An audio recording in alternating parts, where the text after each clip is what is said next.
This is our closed book, and I had decorative paper, which is what's going to limit what I could do for covers. I have area at the foredge. This is the foredge of the book, and I have area here that I could fold in and make a flap. What you would want to do is you would want to have your book closed like this, and you would want to measure the width, and you would want to allow probably 1/8 of an inch extra, and then you would make your fold line there. And you would put a mark here and a mark here, and you would score it and fold it just like we've done before. Now, the problem with that is I've found when I make a pamphlet cover and I have less than half the width of the cover to fold in, when I work in this book, it's always falling out. The flap is always unfolding. And I find that really irritating. So I'm going to make this as a flap, but I'm telling you in advance that before I use this book, I would then run a bead of glue down here like this, and it would be glued in permanently. If this were a longer sheet, because of the way that we were able to cut our paper with the grain, and this was as wide as I could go on this particular sheet of paper, but if I had a different sheet of paper and I could go wider, then I would allow enough width on my cover so that I could have 2 times the cover width, and the cover width here is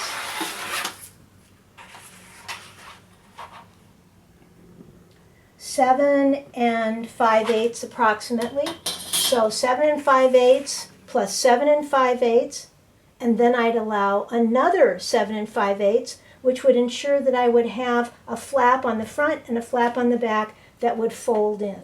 So I would have 3 times 7 5/8 for my whole length. And then when I folded this in, it would go past the center, and that would be great. Okay? But right now, all we're going to worry about is getting something that's workable. So I'm just going to check my width here. 7 5/8. Okay. And I want to have another 1/8 of an inch at the foredge, so there's overhang at the foredge. And I'm going to measure from the fold, 0 out at the fold. I'm going to go 7 5/8 and another 1/8. So that's 7 3/4 inches.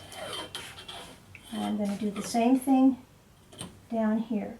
At this point, if I weren't filming 7 3/4 inches, I would get a smaller ruler. You don't need a yardstick to do this, and it'd be much easier to just have a little ruler.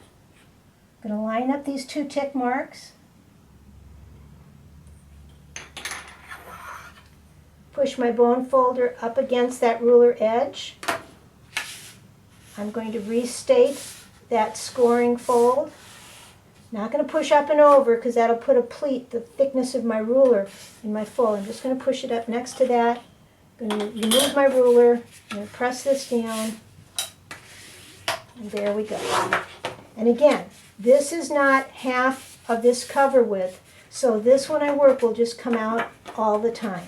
So what I'm going to do is off camera, I'll end up putting just a little bit of glue stick here, push it down there, put a piece of wax paper here, and weight it, and then tomorrow will be all set.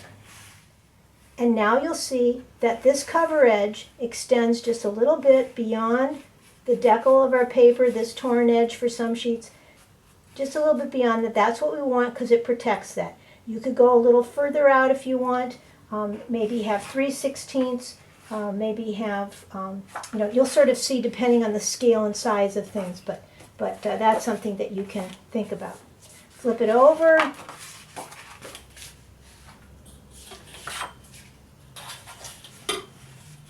Get the 0 point of my ruler up here on this crease.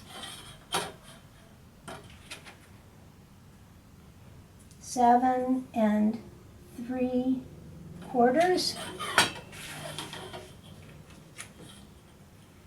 7 3/4.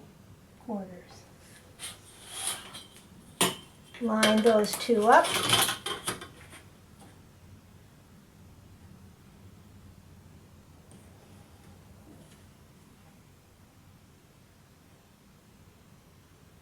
Still getting used to my glasses here. Just before you lift your ruler, just restate this crease so that you can see it. Okay? Move your ruler, fold this down. Nice hard crease. And remember, you're going to glue that. Now we've got our sample pamphlet.